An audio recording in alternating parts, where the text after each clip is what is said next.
everybody. Welcome back on this Thursday to Daily Time with God. So glad that you are here with us. We are in a series in the book of Esther. We got started this week. So if you're just joining us today, it is not too late to catch up. You can find all the previous episodes from this week, just a couple of them, because we broadcast Tuesday, Wednesday, and Thursday on our YouTube page, linked wherever you found this. And then any next step that you might need, you can find at ehills.org/weekend.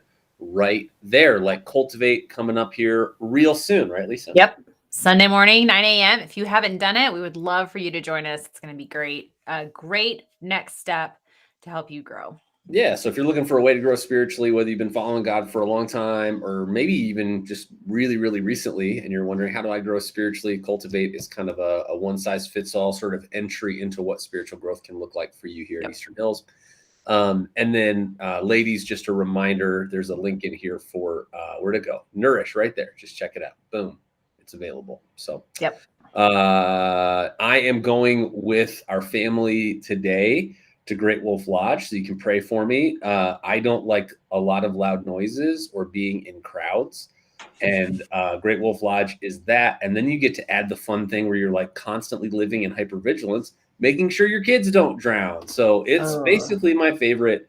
We've done it one other time, and I got back. I was so tired, but our kids are so excited. And Wells, I mean, he's built for this place. He's going to love it. So it'll be just fine. I've never been for the reasons you described. I mean, don't go. Don't go. You guys are okay. Your kids are too old really for it now. So you did it. Yeah. Way to go. You did it. I know. We were talking about, should we go to Great Wolf Lodge one time, or should we go to, what's the one up by the airport? Oh, Gaylord. Mm-hmm. The Gaylord. The girls are like, there. Yeah, for sure. They are correct. Yeah, it's good. Yeah. It's good. So yeah, anyway, it's a nice fall day outside, enjoying a little cool weather. So that's nice. I see you're wearing a sweater. That looks very nice. I am. I was like, I've got tall boots on. Yeah, I put on boots today too. Let's go, fall. Let's go. I know. I was like, I'm ready. Let's do this. All right. Now, what I'm not ready for is a really cold football game tomorrow night. Oh yeah. And it's chilly soccer games all weekend. Yeah, that's coming for you. That is coming. So we start every day with a can I tell you a funny story? Yeah. So I had lunch with somebody yesterday. They've just started checking out Eastern Hills. Really, really cool guy. Great family. So cool. I get I'm meeting him in Park Meadows because it's like we're meeting halfway from his office. So I get there, and it's just kind of like a pastor rule. If I take somebody out to lunch or whatever, I'm going to pay for it. Like that's just a thing. Yeah. It's actually like core in me. I don't even know if that's like every pastor. I'm guessing there are some that don't do this, but I get there and I had paid bills at my desk that morning. And so I do the pocket check. Every guy keys, phone, back pocket, and keys, cool, phone, cool, back pocket. Where's my wallet? Walk back to the car. It's not there. And then I retrace my steps and I was like, it's on my desk. And so really cool guy, liked him a lot, super fun hang, but literally I had to start the conversation with, hey, I promise I don't always do this. This is not my move, but I don't have a wallet today. So are you okay paying for our lunch right now? And he was my goodness. Yeah. So anyway, that was wildly embarrassing. Well, if it's who I think it is, they are amazing. And I'm sure he just was laughing. He would, for sure. Yeah.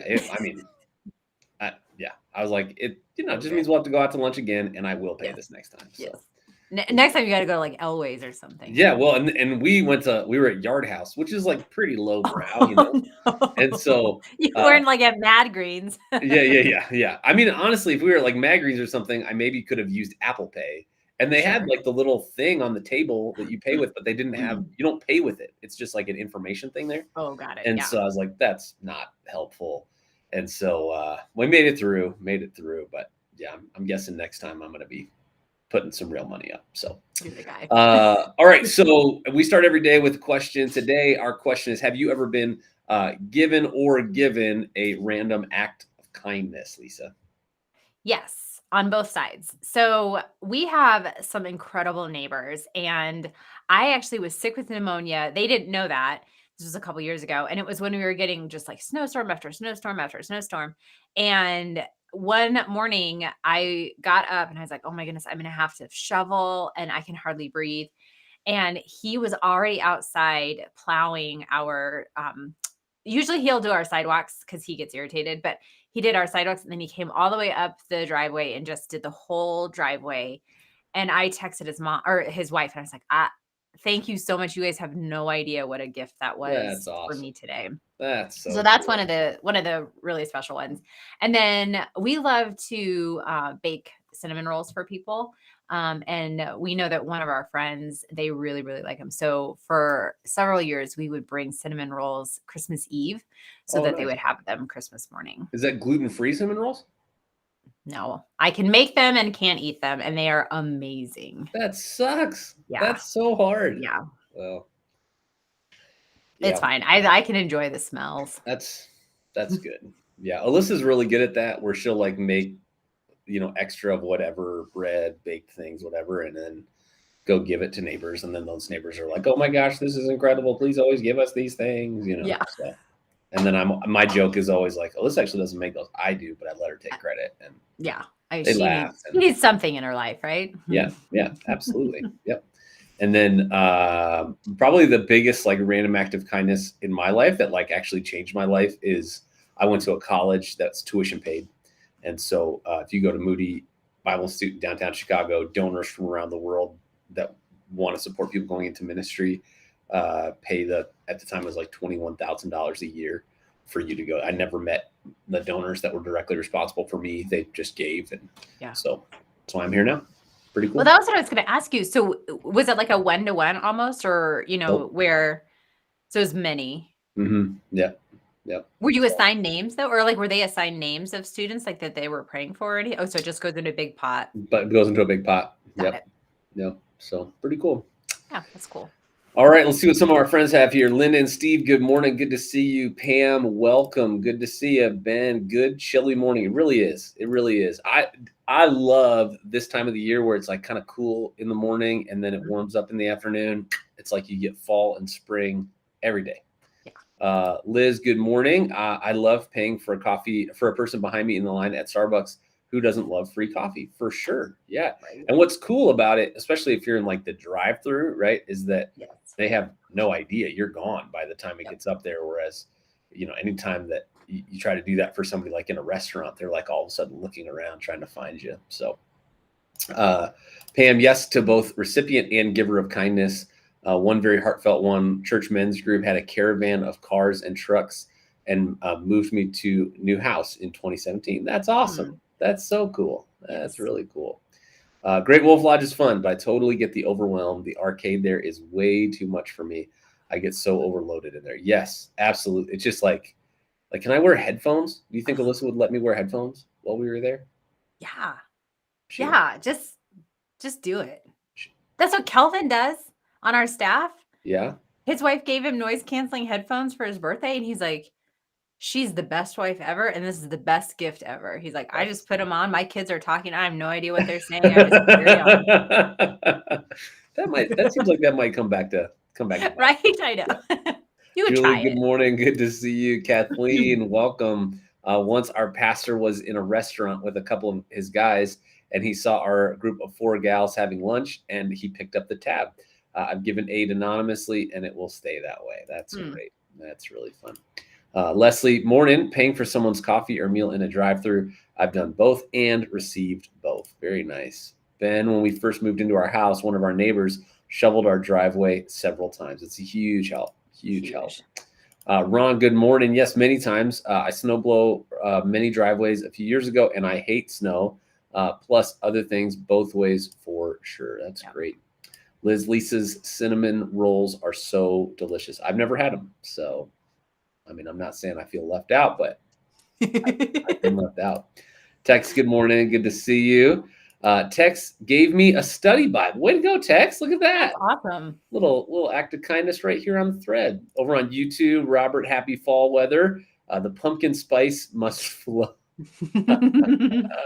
That's awesome. One of my friends is a sneaky man. If I ever go to a restaurant, coffee shop with him, he will just pay for me. And if I don't pay attention, it's almost a battle of wills with him. Yeah, actually, if I know this is going to be the case with someone, so there's somebody that goes to our church, really generous guy, and this has become like a thing for us. And so I paid the check like one time, and he was like shocked, that I made it happen. And then I went, like, I got there a few minutes early, and I just gave my card to the waitress, and we ate. And then she just brought the check with my card already on it, and he was like, Oh. "What?" And then the next time I called ahead and like gave, because he showed up early, and I was like, "He's gonna show up early. He's gonna give you a card. Take it. It's fine, but use this card to pay for it." And so it's just constant. I don't know what's gonna happen. It's constantly escalating. Yeah, It's pretty that's so fun. funny. Liz, you need headphones and protective glasses from all the bright flashing lights. I think it's at the point when the parents go get cocktails because they've just had enough. Yes, yes. And Wells is going to be, I mean, he's 2. He's going to lose his mind. He is going to live his best life. Oh, yeah. For sure. Oh, yeah. I mean, yeah, we have a video of Maisie at Disneyland when she's little. Like, she's probably maybe 2 or 3.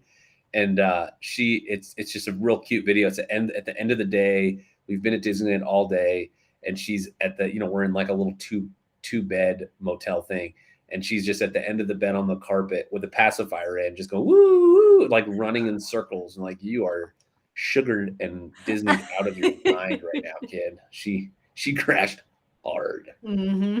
Crystal, my neighbor, noticed I was down after my elderly kitty got out of the fence, and I couldn't find him. She kept scouring all the social medias and found him on a random Nextdoor post for a lost cat. Since I couldn't drive at the time, she came over and picked me up and drove me several blocks down to get him. I honestly thought he died and got my kitty back. That's amazing. I was so grateful for all Kim did to bring Helix back to me. Also, this drive happened after she got home from a graveyard 12-hour shift as an oncology nurse. I love her heart so dang much. That's incredible. That's wow. awesome. Welcome back, Helix. Becky, good morning. Yes, received and given. It's really fulfilling to give for sure, but the times that I've received, it set a tone for my day, right? And that's the cool thing. When we live generous, right? When we experience that, or we get to experience it, it changes our worldview, right? We live in a constant culture of, you better get yours, nobody's going to look out for you. You're the only one that can look out for number one. And I think just any way we can remind ourselves that's actually not true, the better. Linda, yes to both. After I fell down some steps walking, our church brought us dinner for 6 weeks every night. Wow. It was such a blessing. That's awesome. That's awesome. I always feel like when those meal trains happen, there are some of them that I'm like really thankful for, and some of them I'm like, I don't know what this is. And I'm a picky eater. Like, I will freely admit, and our family eats it and they love it. But if it's like, hey, we brought you a casserole, like, what's in it? Everything. Like, I can't sign up for that. So that means like you and me are not okay. I'm really sorry. This is not a value statement about you as a human. Oh, I thought you were saying this means. I thought it was like a bold No, statement. it does not. If you bring me a casserole, this means you and me are not okay. No. If, like, to you, I'm good with you. But. All right. Well, hey, we have been studying Esther for a couple days. We'll catch you up if you've not been with us. But we encouraged you guys yesterday, and you showed up big. This time works way better when you chat with us. So please engage in the conversation today. We would love to have you join us for it. We're going to continue the story. But before we do, Lisa, would you pray for us? Yep. God, thank you so much for cooler weather this morning and just little reminders of how you are still working in our lives today. God, I pray as we continue to read in Esther that you would show us the places where your hand is at work, and that you would just help us to better understand that even when you feel silent, that you are still moving, you are still working, and you are still loving us and helping us. We pray all of this in Jesus' name. Amen. Amen. All right, so we're going to read the first 15 verses of chapter 3. But before we do, Lisa, give us just a quick heads up if somebody has not been with us for the first couple chapters. Yeah, so the Israelite people are in captivity under what is now the Persian Empire. King Xerxes, his Greek name, he has been in power now for about 7 years. And he got really upset with his wife because she didn't want to dance around naked in front of his friends at a party. And so he divorced her. And then his friends were like, you know what you should do? Gather all the virgins in all the 127 provinces that you oversee, and we'll have a beauty contest. And whichever one you like the best after you have a really special night with her, then you can make her your queen. And so Esther, who is a Jewish woman living in Persia, in Susa, the capital, she ended up being the unlucky lady that he chose. And so yesterday we saw that play out, and then he threw her a big party because he's a party guy. And now we're moving forward. Fantastic. And if you're like, wait, all that happens in the Bible? Yeah, that's 2 chapters in the book of Esther. So wild. And you're like, man, how did Esther be the one to get picked, right? Obviously, it's because Jews just jam. That's the answer. So Jews know how to do it. Well, yeah. And she has not revealed her Yeah, he does heritage. not know she's Jewish. Yeah. And that's But going to she's kind of play into the story yep, here. awesome. So yesterday we met Mordecai. We know Xerxes. We know Esther. Today we really get introduced to a guy named Haman. And if you were watching a Disney movie and like a guy comes out of the shadowy deal and you're like, why does the king trust this guy? He's like clearly the bad guy. That's Haman for sure. That's Haman. So I'll read these verses. Drop your thoughts in as we read, and we'll come back and discuss it piece by piece. Beginning of verse 1 of chapter 3, it says, after these things, King Ahasuerus promoted Haman the Agagite, the son of Hammedatha, and advanced him and set his throne above all the officials who were with him. And all the king's servants who were at the king's gate bowed down and paid homage to Haman, for the king had so commanded concerning him. But Mordecai did not bow down or pay homage. Then the king's servants who were at the king's gate said to Mordecai, why do you transgress the king's command? And when they spoke to him day after day, and he would not listen to them, they told Haman in order to see whether Mordecai's words would stand, for he told them that he was a Jew. And Haman saw that Mordecai did not bow or pay homage to him. Haman was filled with fear. Remember, we talk about those words and ideas that get repeated. Think about that here. But he disdained to lay hands on Mordecai alone. So, as they had made known to the people of Mordecai, Haman sought to destroy all the Jews, the people of Mordecai, throughout the whole kingdom of Ahasuerus. If you're like, what does overreaction look like? This. Verse 7, in the first month, which is the month of Nisan, in the 12th year of King Ahasuerus, they cast pur, that is, they cast lots before Haman day after day, and they cast it month after month till the 12th month, which is the month of Adar. Then Haman said to King Ahasuerus, there is a certain people scattered abroad and dispersed among the people in all the provinces of your kingdom. The laws are different from those of every other people, and they do not keep the king's laws, so that it is not the king's profit to tolerate them. If it please the king, let it be decreed that they be destroyed, and I will pay 10,000 talents of silver into the hands of those who have charge of the king's business, that they may put it into the king's treasuries. So the king took his signet ring from his hand and gave it to Haman the Agagite, the son of Hammedatha, the enemy of the Jews. And the king said to Haman, the money is given to you, the people also, to do with them as it seems good to you.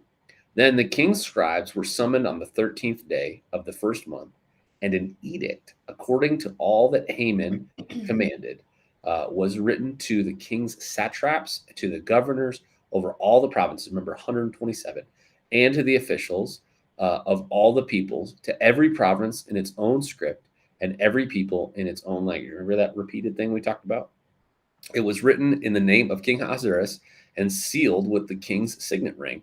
Letters were sent by couriers to all the king's provinces with instruction to destroy, to kill, and to annihilate all the Jews, young and old, women and children, in one day, the 13th day of the 12th month, which is the month of Adar, and to plunder their goods. A copy of the document was to be issued as a decree in every province by proclamation to all the peoples to be ready for that day. The couriers went out hurriedly by order of the king, and the decree was issued in Susa, the citadel. And the king and Haman sat down to drink, but the city of Susa was thrown into confusion.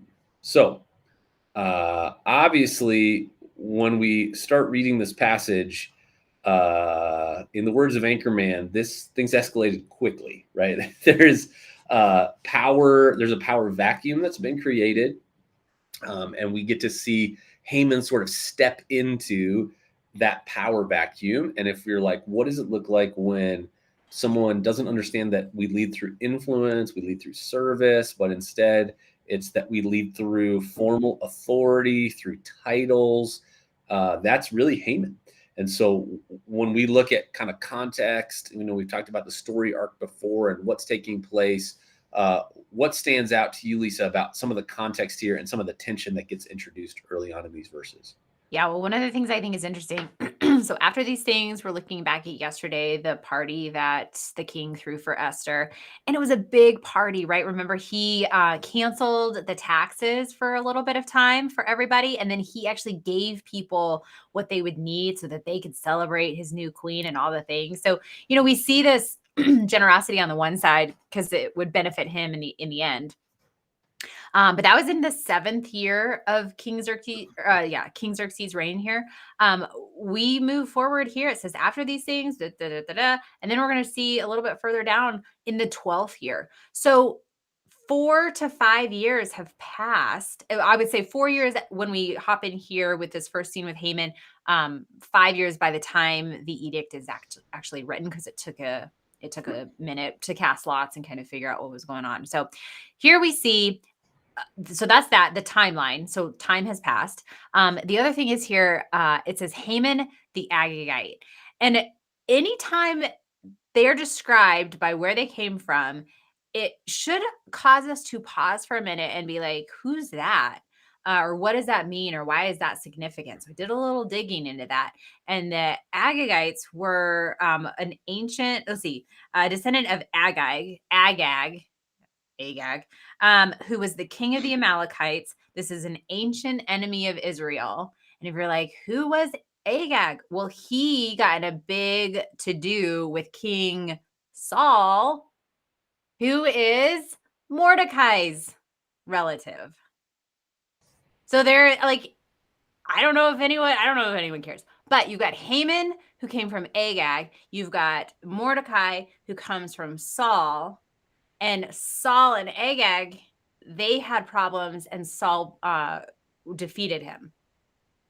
So then you go centuries down the line and you see this same kind of tension playing out. And I think the author put those things in there on purpose to kind of help set the scene for the Israelite people who would totally have known that when this was being read originally.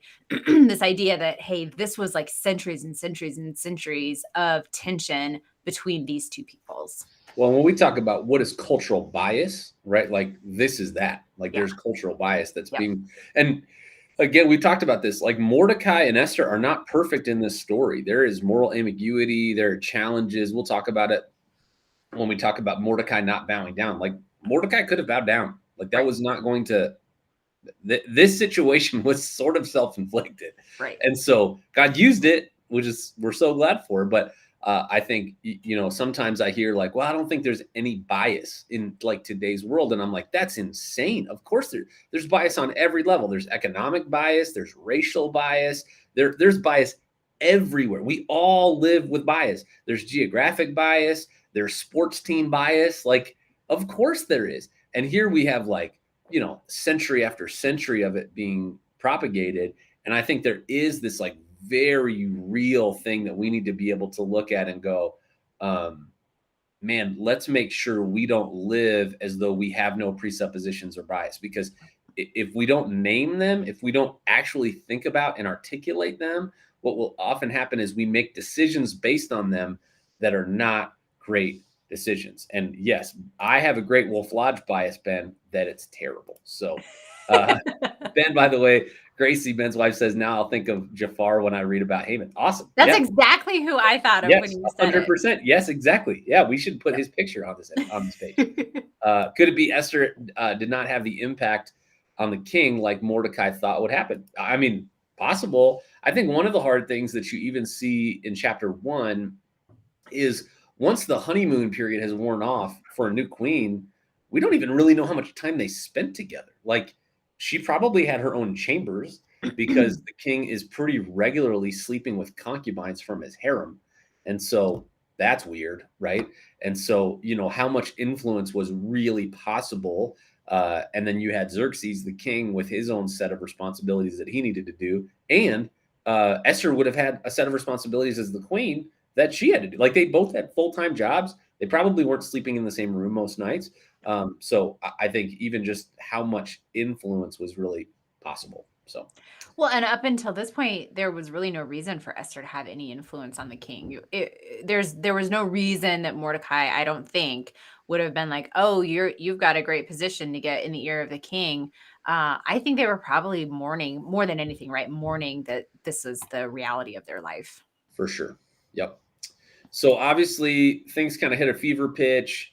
This guy, Haman, basically what it feels like is, and we've seen this theme, remember, where Xerxes is kind of overwhelmed. And so anybody that seems mildly capable, interested, and close to him, he either takes their advice when he shouldn't, or in this case, he actually relinquishes authority to Haman. And, what I'll often talk about, I used to talk about it with students all the time, is that we're designed, it's called the PAR principle. I didn't come up with it.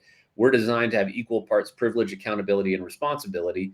And what you see here with Haman is he got insane privilege, but because there was a disinterested, disengaged, and unqualified king, he had no accountability and very low responsibility. That's the cocktail that we're going to see. And usually, when you see that cocktail, that person demands loyalty, prestige, and privilege over everything else. So, what are the things that we see Haman demand here? So the thing that he wants here is homage and for people to bow down before him. So he wants people to not worship him, but recognize that they are under his authority. And the physical way that people could do that was to get down on their hands and knees and then bow down with their face all the way down to the ground. Yep. And this was not just Mordecai, or this was not just Haman that would have done this. Right. This would have been kind of normative for different government leaders. This wasn't, some people have tried to sort of twist it, because what we want to do is we want to elevate Mordecai and Esther to perfect moral beings, but they're real people just doing real things. This was not saying you're God. That's not what this means. But Mordecai does not do this, right? And that's interesting, right? Because when we look at somebody like Daniel, the command that was going out was that you needed to bow down and worship the big statue. Right. There's nothing in here about worship. So it really is just this cultural norm of I'm a man in authority, and you need to respect my authority by posturing yourself this way. This would be like if you met the president of the United States, no matter what you think of him at any given time or one day her, and no matter whether you voted for them or not, you would say, hello, Mr. or Madam President. Like that. That's the way you would address them out of respect, right? That is this expression in Persia. Yeah. And so, you can make the case from New Testament lens of Romans 13 that actually what Mordecai should have done was do this. Was to honor the leaders in government that he was in the culture of. So, but for whatever reason, he does not. And so what do they do from there? So then you get like the he said, right? So there are some folks that are hanging out at the King's Gate, and they're like, why don't you do, why don't you bow down? They're like, this guy's crazy. Like, first of all, and he's like, I'm just not. But this is a very interesting thing, right? For he had told them that he was a Jew. So we see yesterday that Mordecai was very clear to Esther, do not tell them who you are. Don't tell them that you are Jewish. Here, Mordecai is just telling everybody.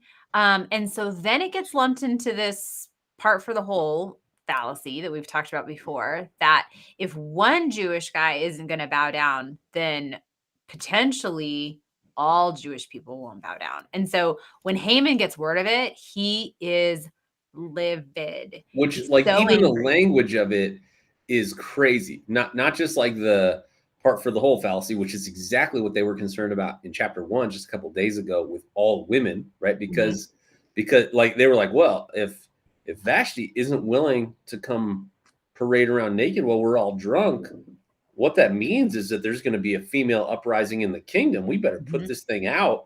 And I mean, almost verbatim, you have Xerxes getting furious, and here you have the same thing happen, but with the Jewish people. Yep, it's crazy. And if you're like, what does Haman look like? Just to Gracie's point, there he is. He is really right mad. there. Yeah, he is so. And to be honest with you, the King Xerxes might actually look like what's his name? Because Sultan. Yeah, he's just like could be. Who's the parrot? Oh, what's his name? We gotta figure that out. No, that's the I can't remember. Yeah. It's been too long, Phil. No, I don't. I mean, in this story, I don't mean in the. Oh. I remember the parrot in the movie, but you know who it is? It's probably these guys at the gate. Yeah, his servants. Like he's got like a couple parrots. Yep. Yeah. So all that happens. He is really mad, and basically he doesn't want to just hurt Mordecai, which is like a weird thing, right? Like you would think logically you'd be like, okay, so I guess what we're gonna do is we're gonna send this guy to prison, or maybe like we're gonna kill him, like whatever. But this is what happens with our bias, right? This is what happens when we are not honest about what's sitting under the hood for us.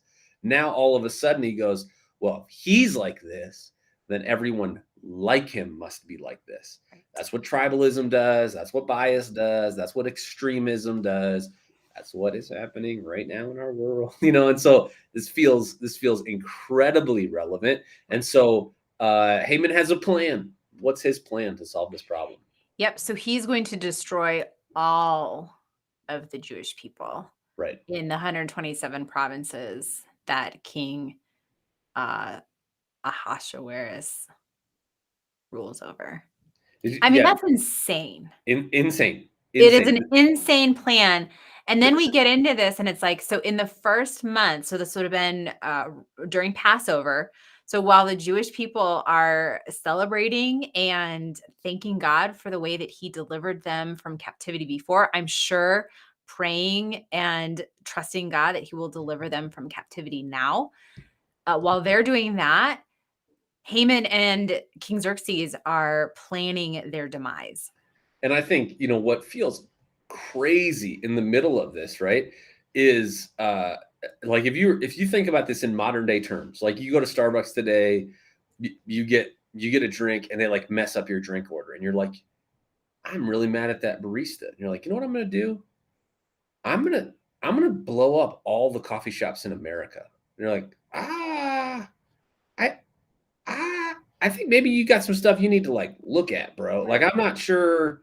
That feels like that has less to do with them getting your drink order wrong, and like something else is happening under the hood. Right. Like that's what's happening here. And I think this is what labeling does, right? We just all of a sudden we group a whole bunch of people together, and that's what Mordecai has done. Now, Leslie, I totally believe that your Bible says this, that Mordecai's refusal to bow down may be because it would could be considered idolatry.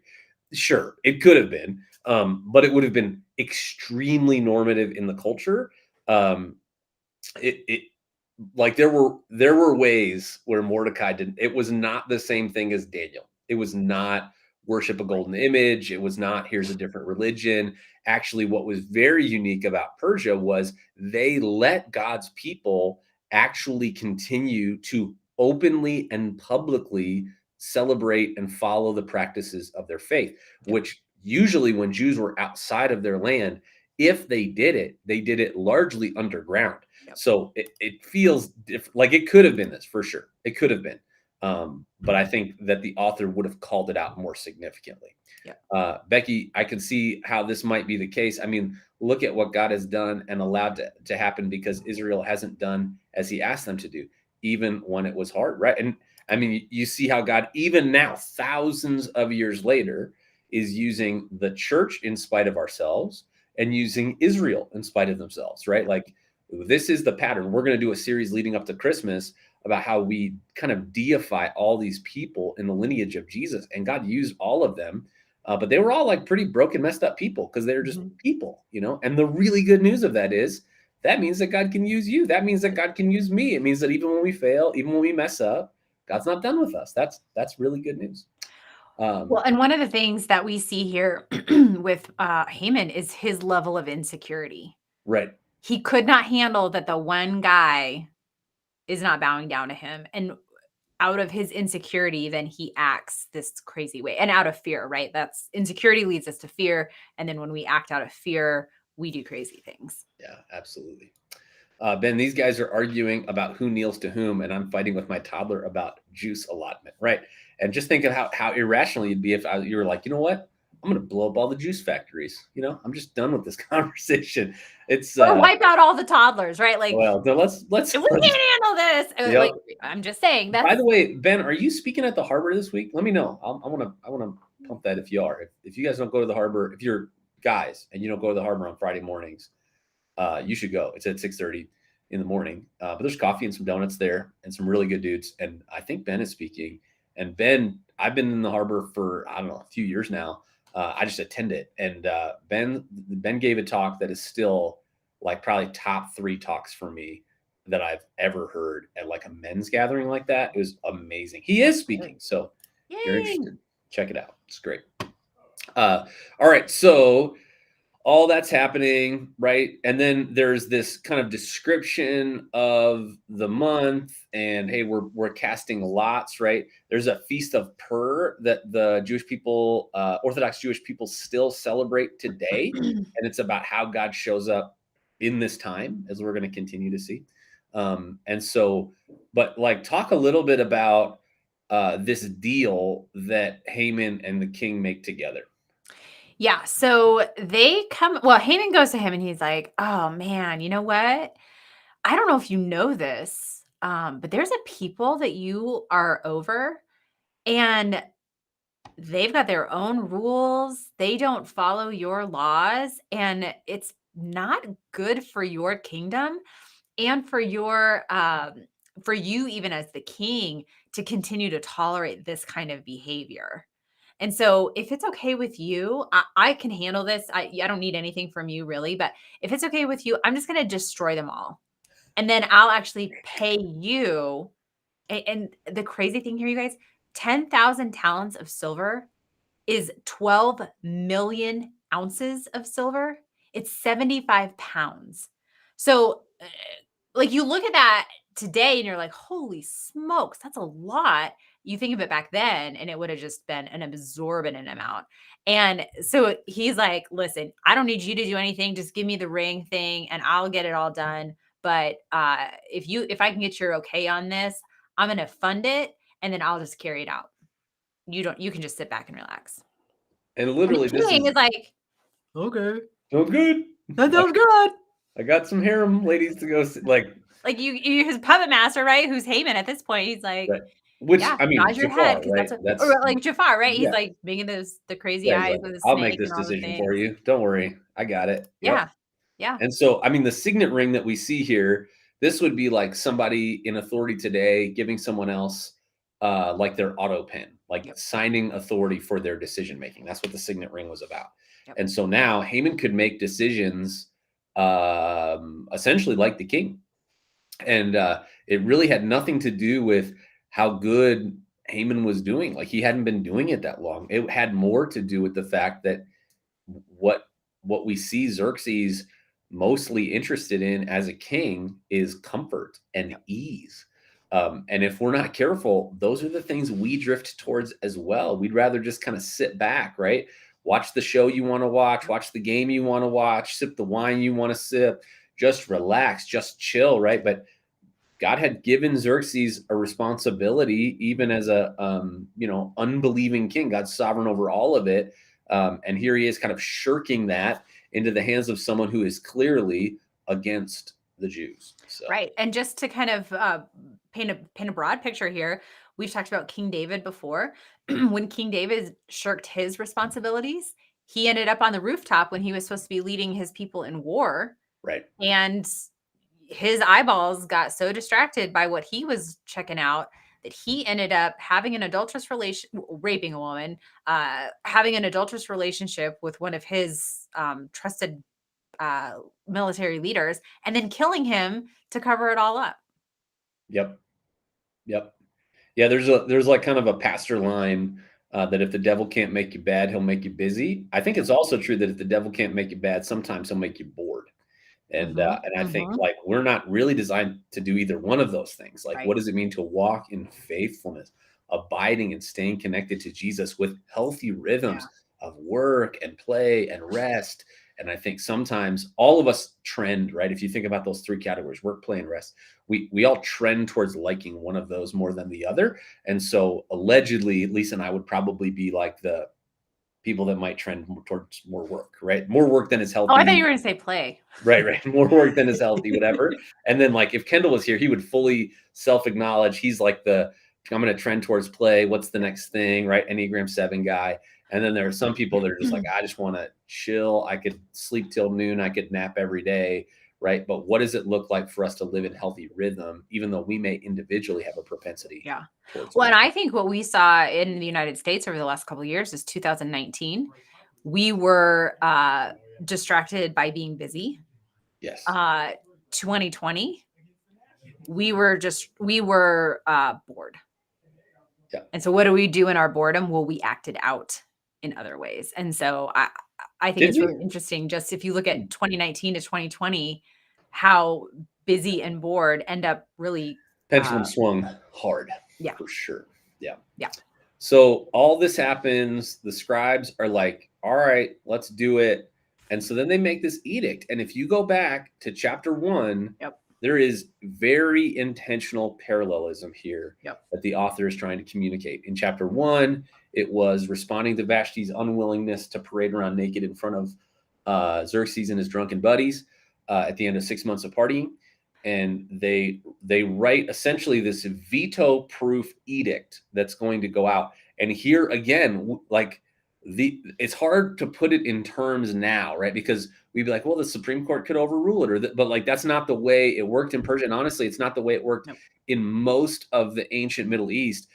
The king's authority was beyond question. The decisions that were getting made like this were permanent and irrevocable, even with subsequent kings. And so this edict, when we read it and we're like, oh gosh, what are they going to do to get out of this one? Like, this was a permanent and irrevocable decision. And what was that decision described here in these verses, ma'am? Yeah. So the decision that they made is that in about a year, on one day, everyone in the Persian kingdom who was not Jewish had been ordered to, and here's how they describe it: destroy, kill, and annihilate all Jews, young and old, women and children, on that day. Yeah. And I've done a lot of I am very intrigued by World War II history stuff, and you think about, like, Kristallnacht type stuff where, the Nazis were going in and they were just, removing anyone that they knew that was Jewish. They were destroying, businesses. When you think of that, it's like that times the known world. Right. Yep. And it was not just soldiers that were doing it. They were employing anybody. Yes. Anybody. And not just giving them the right to, commanding that they do. Yep. Yep. Yeah. Real bad. It should make your Real. stomach churn a little bit to think that there was that level of hatred, Right. and just pure evil that existed in Haman's mind. Well, and again, anytime that we see this, what people are looking for, right? Sometimes, sometimes we look at how God uh, instructs Israel in the Old Testament, and we're like, that seems. I don't know how to reconcile the God that I read about in the New Testament with the God that I read about in the Right. Old Testament. It feels like they're different gods. Well, it's not that it's a different God; it's that the circumstances are different, right? So now in Jesus, we're a part of this kingdom that isn't about national citizenship. Even though some people in America are confused by that, it isn't about national citizenship. It's about divine citizenship, regardless of your national citizenship. Right. But for Israel, you had this level of tribalism, this pre-law tribalism that existed in so many of these cultures. And so when God sends Israel into different nation states, and he's like, look, guys, I know this is going to be crazy, But if you don't eliminate, like if you don't actually do the work of literally killing everyone, my fear is that these cultures and that this exact kind of thing that we're reading about now that seems so awful, these atrocities that seem indescribable, is going to work its way into the values and views of Israel. And guess what? That is exactly what happened. Like Israel disobeyed God, and then they would get into nations and cultures, not do what God asked, take some people that they liked, take some stuff that they liked, and eventually, I mean, it's what led to Israel's collapse, right? So really Well, crazy. and I'm teaching in the book of John right now, and so we're talking a lot about the Pharisees. And the Pharisees, this is exactly what they were afraid was going to happen again. So they take the law and just, epitomize it to this place where and it should never have been. And they're like, we have to follow every rule, and we can't just follow those rules. We have to follow the rule for the rules to make sure that this doesn't ever happen again. Right. Going into captivity and being around this all the time, like that's what they were so insanely trying to protect.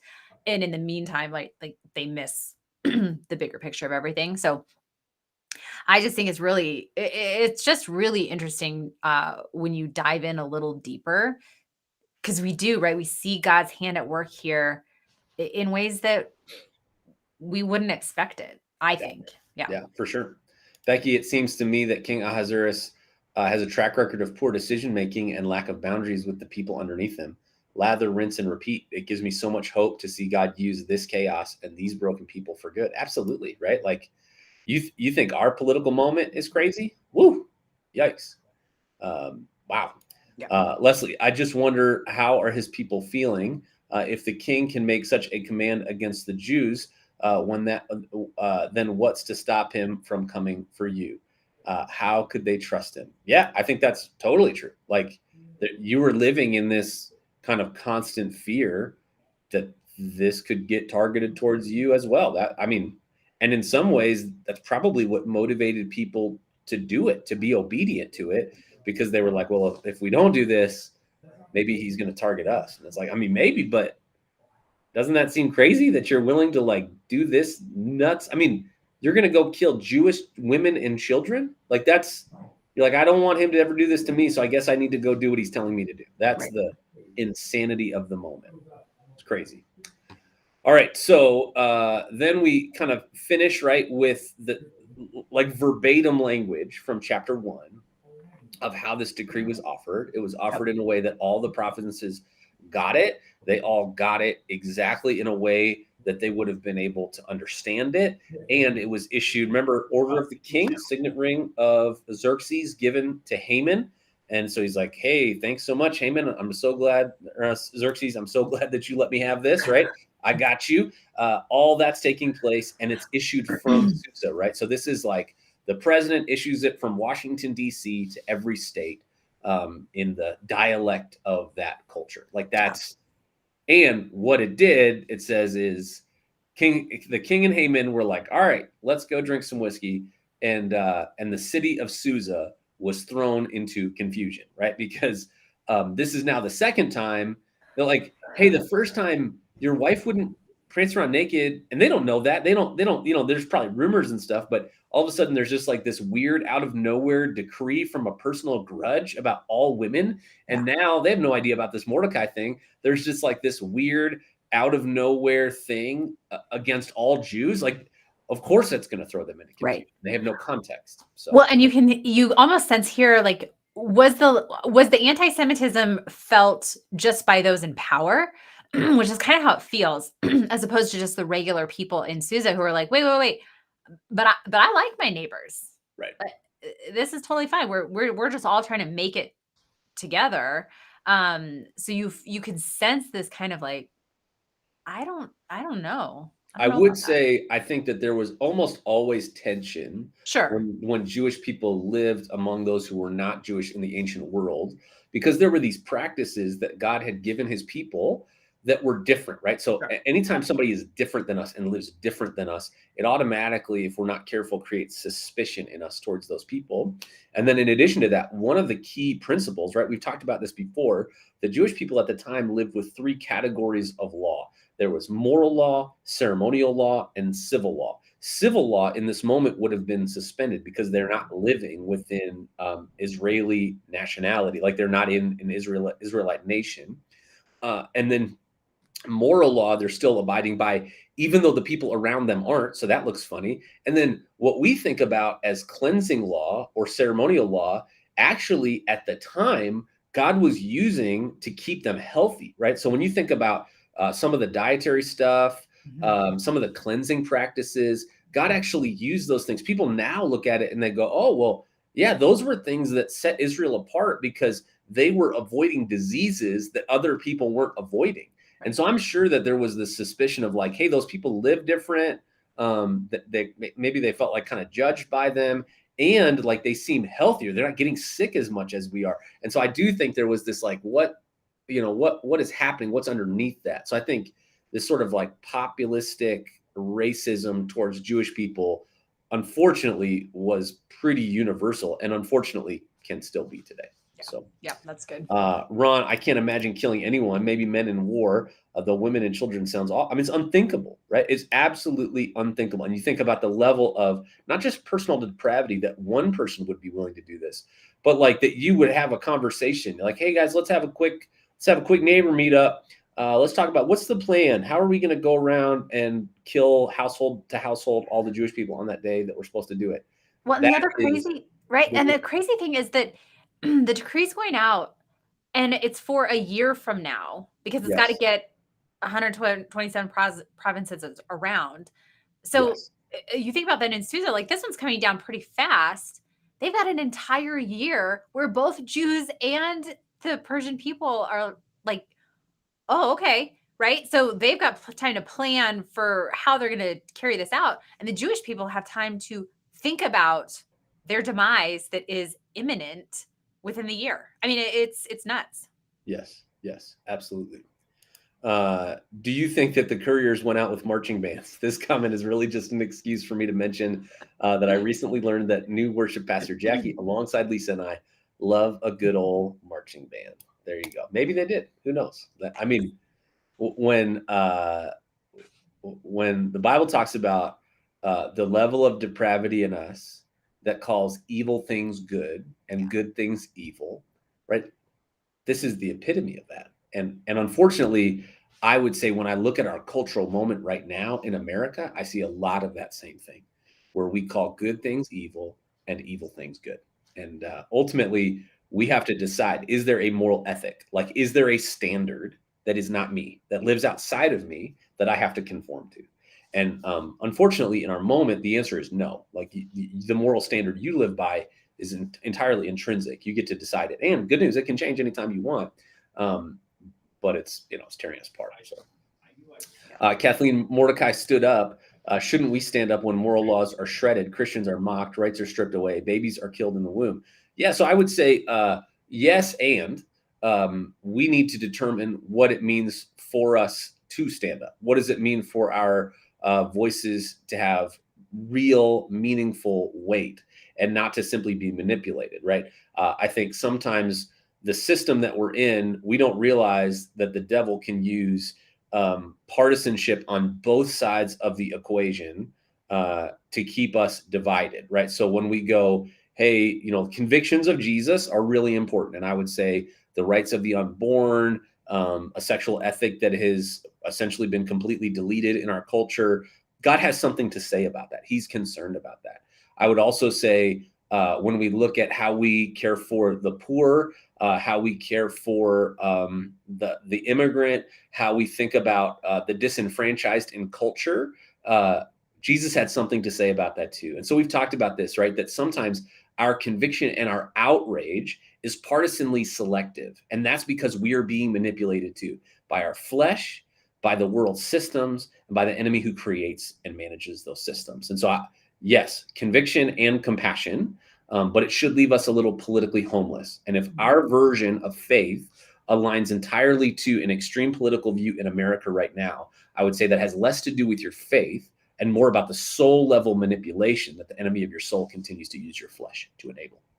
Well, and well, and just a reminder, like, we don't know why Mordecai refused to do this. Right. Was it his own? Was it his own pride?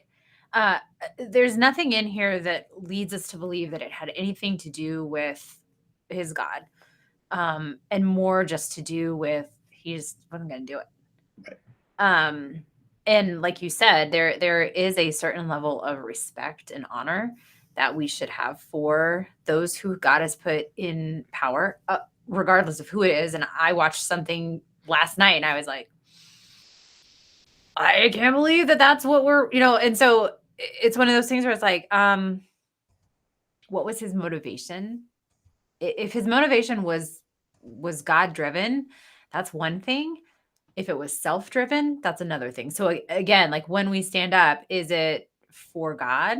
And are we standing up for what God would want us to, or is it our own thing? So that would be my add-on to that. Yep. Yeah, I agree with that. I agree with that for sure.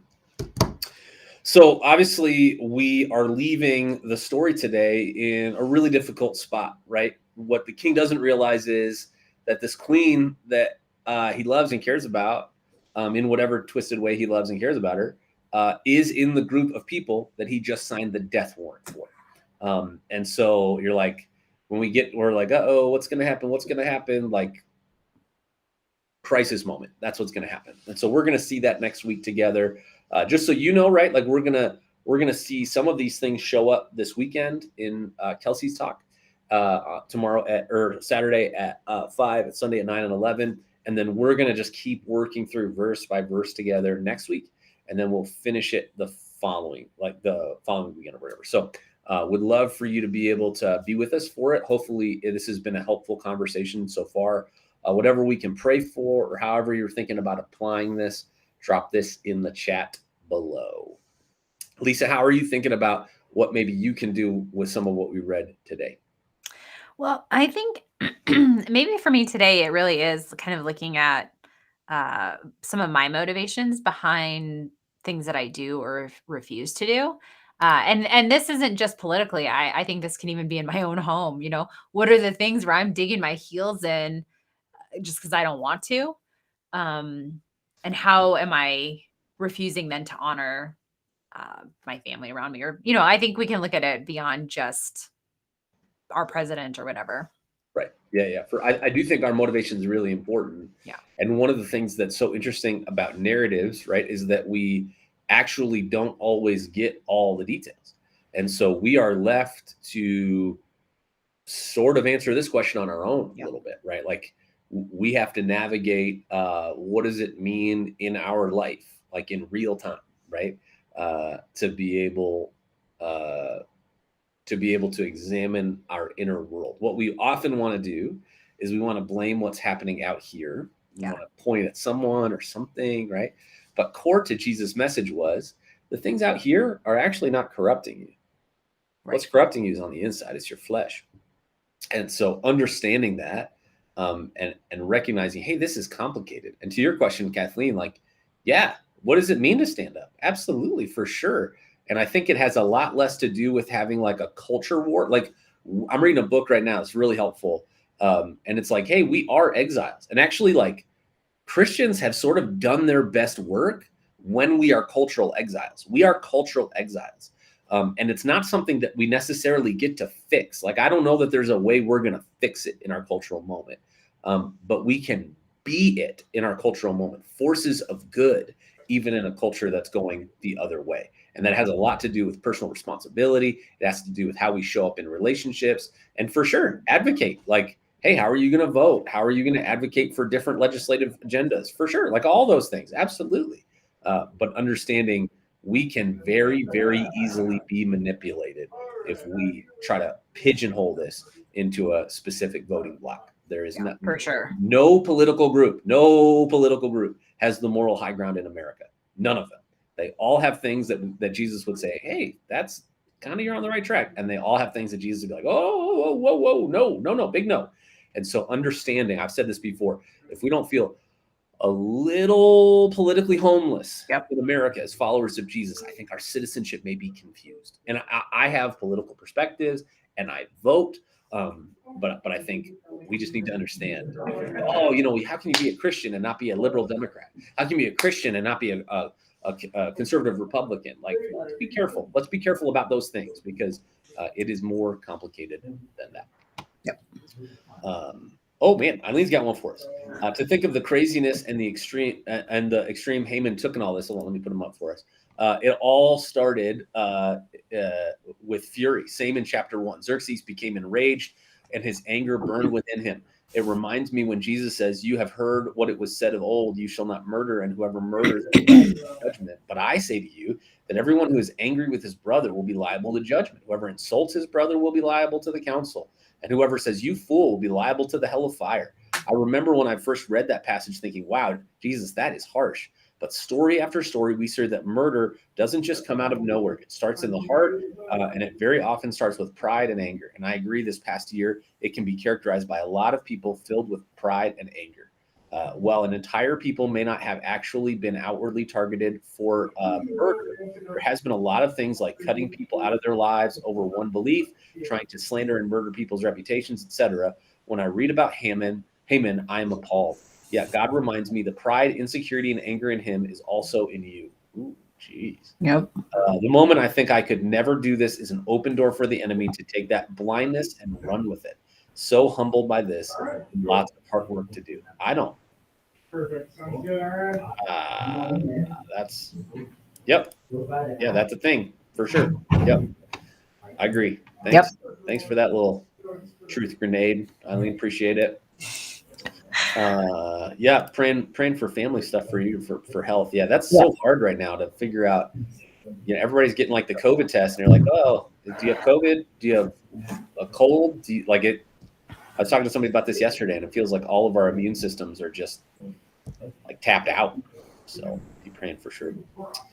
Well, hey, I hope this has been a helpful conversation for you guys. Like I said, I love studying Esther. I think there's something so hopeful, even in the atrocity of it, about how God can work in moments like this with people, to Kathleen's point, to people that go, God, what does it mean for me to be faithful, right? The reason that we're going to see something crazy happen is because Esther actually was sort of surreptitious, right? Like she didn't say who she was. She didn't lead with, here's my sign, here's my hat, here's my movement. She like walked in and found ways in grace and truth to navigate a culture that wasn't her own. That's the only reason she even had a seat at the table for what we're going to see happen next week. And I think we need to be reminded, whether or not you think America was ever a Christian nation, which I don't think it was, by the way. I think it was founded on Judeo-Christian ethics for sure, but I don't think it was a Christian nation. I think it was founded on Christian liberty. We can talk about that another time, but it is not right now. Like it is not, and it is not going to be anytime soon. We are exiles. We are foreigners in this place. And what does it mean for us to live based on our primary citizenship in heaven as our core identity? That's what Jesus would call us to. Yeah. Galatians 5:19. I don't know that. I don't have that one memorized. All right. So is it right before fruits of the spirit, the fruits of the flesh? I think so. Find out. Yep. Acts of the flesh. Yep. For sure. Yep. Acts of the flesh are obvious: sexual immorality, impurity, debauchery, idolatry, and witchcraft, hatred, discord, jealousy, fits of rage, selfish ambition, dissensions, factions, and envy, drunkenness, orgies, and the like. I warn you, as I did before, that those who live this way in 2021 will not inherit the kingdom of God. That's a good word. All right, guys, let me pray for us. We'll send you on with your way. We'll see you hopefully this weekend, Saturday night at 5, Sunday morning at 9 and 11, and then back here Tuesday morning at 8 a.m. Let me pray for us. God, thank you so much. Thank you that even in a broken world that feels like it's continuing to break, you are with us. You love us. You have a plan. None of this was a surprise to you. None of this is beyond your control. Help us to trust you with that today. Help us to look for the conversations and the areas that we get to advocate, and not just become more noise to the cultural and political extremes, but to bring your voice of love and joy and peace and patience and kindness and faithfulness and self-control, that empowered by your spirit, we would be different in a world that looks so similar. And God, I pray for got a place kiddo that's dealing with sickness, that God, you would spare them from COVID, and that whatever this is, God, would be healed quickly. Pray for so many, including Lisa, God, that are still battling back colds and bugs that I think our bodies are just kind of used to having again. Then God, we ask that today we would walk in a level of faithfulness to you, that we would seek to know you deeper and deeper. God, today we lift our lives to you, ask that they would reflect your heart, your purpose. In Jesus' name, amen. Amen. All right, everybody. Hey, great to hang out with you. Have a wonderful day. We'll see you again real soon. Till then, bye-bye. God bless.